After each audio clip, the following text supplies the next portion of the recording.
Hey, what's going on, everybody? We are a part of Ms. Belcher's class of Human Resource Management. We are Group 11, and we are about to do our video.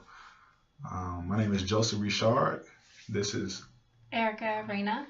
all right, and then our other group member, Sydney Jessica McConnell, cannot be here, and neither could James Massey. But we are doing the video for our presentation.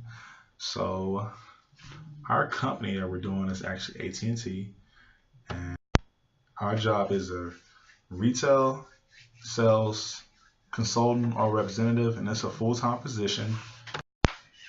Okay, so we're going to talk about the company profile. Once again, our company is AT&T.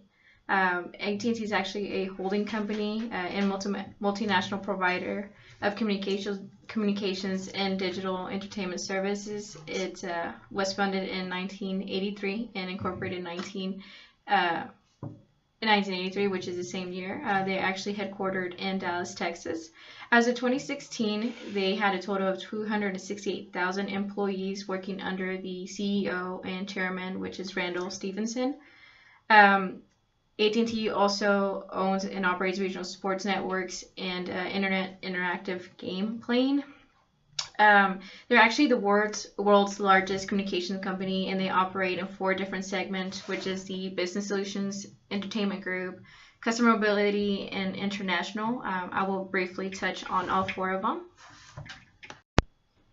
Okay, and for the Business Solutions segment, this segment provides services to businesses and government and wholesale customers, also individual subscriptions with purchase of wireless services through employer-sponsored plans.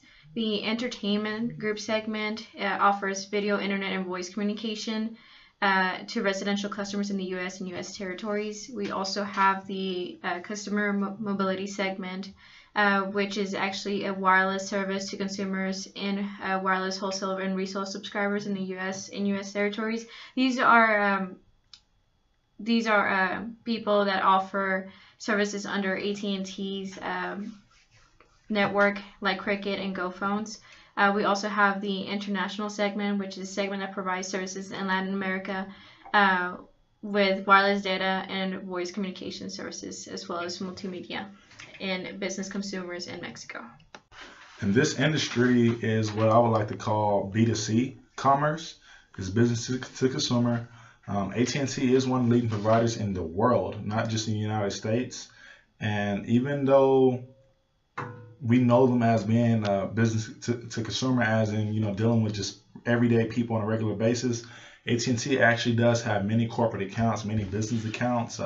It's a multi-billion-dollar company, definitely a Fortune 100. Me personally, I work at Sprint. I'm actually a really big competitor of AT&T, but it is the same industry. I actually interviewed at AT&T, so I do know a little bit about how they work, and my brother works for them. So, I get a little bit of insight about what goes on, how things are done. And it's a really, really competitive field. It's really competitive. You don't think of it like selling a car, but it's still highly competitive. I'm paid on commission and base, and so does AT&T.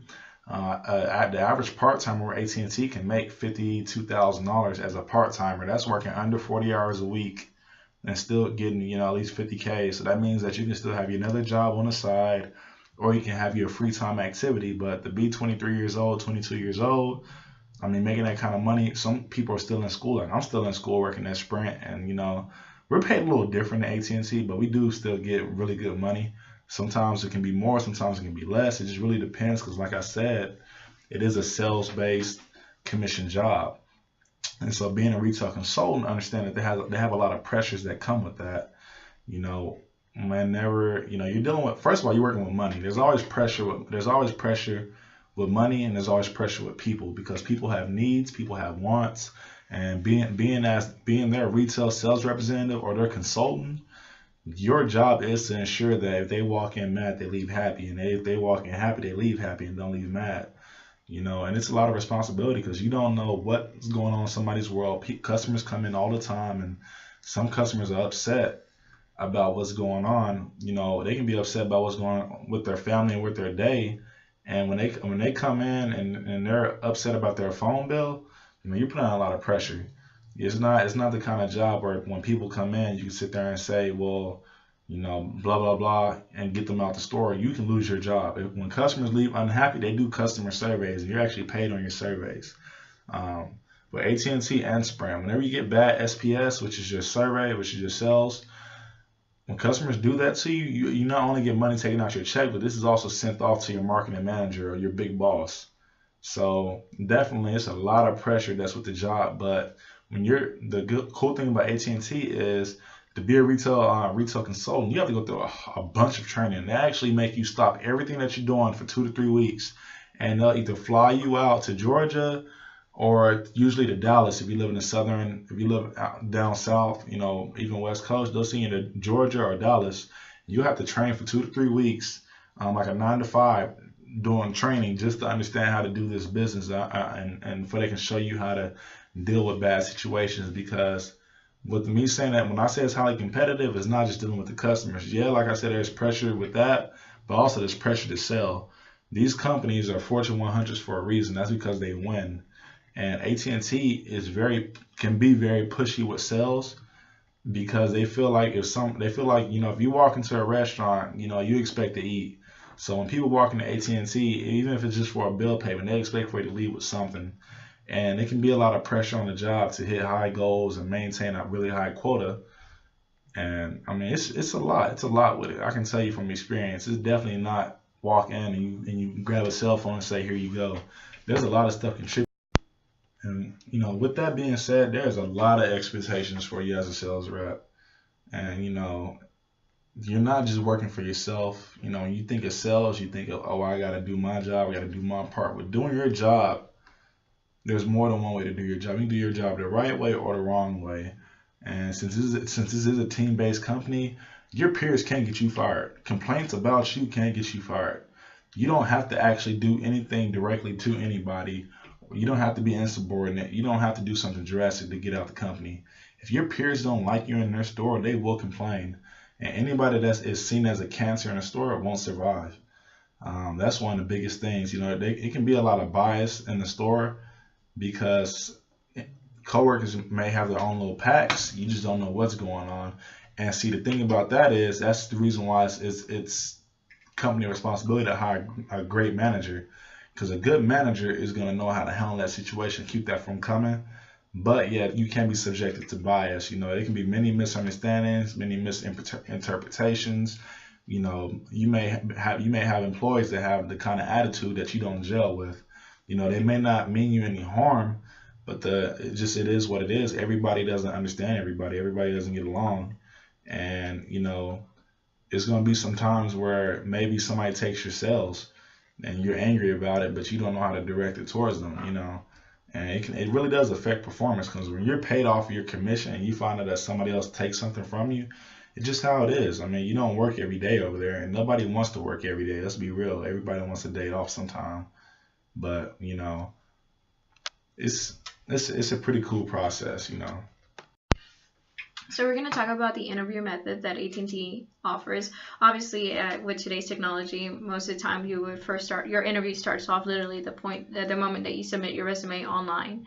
And from online, you go into taking surveys, someone calling you, getting to know you better, and then you finally have that. You hit the stage when you interview face-to-face. And face-to-face interview is similar to any type of other face-to-face interview with any company. I know that when I started my job, it was a really formal thing. Yeah, you went in business dressed, sit down with the hiring manager, and what they really do is try to get to know you better, because as a salesperson, you really have to have that connection with the customer, and by having a connection with the hiring manager, they can kind of see where they try to picture yourself in their stores, trying to sell and connect with the consumer, and wanting them not only to buy their product, but be a fan and become brand loyal to them. Actually, I don't want to do that. I'll just sit and you're kind of. But anyways, with our interview method, it's actually most popular within the firms, and it's pretty cool because when you do this method and you get really in depth with the employee about what they expect, about what they're going to do, you have a lower turnover because they kind of know what they get into. in this interview process, everything is asked. Whenever I was interviewed, when I was interviewed at AT&T, they asked me, it sounds funny, but they literally were like, hey, sell me this. And a lot of questions were, hey, were you ever in a situation where a customer did blah, blah, blah, or associate did blah, blah, blah, and how did you handle it? They also want to know, what projects have you done? What makes you stand out from the next guy? What really, like, why should we hire you? They will flat out ask you that, because you got to understand that AT&T is a job that when they open that position, hundreds of people apply immediately. Because it can be stressful, but if that's what you like doing, dealing with people, talking with people, a fun atmosphere on your feet, it can be a really great job. It can be like working at a restaurant, that gives great tips. It can be everything that you're asking for. Just to wrap up a little bit more about AT&T, once again, it's the biggest communication company in the world. As you can tell, with being that big, they offer huge benefits to its employees. From 401k, healthcare plans to discounted services. And that's a little bit more about our project. Once again, we're Group 11. My name is Erica. I'm Joseph Richard. Okay, and thanks you guys for watching.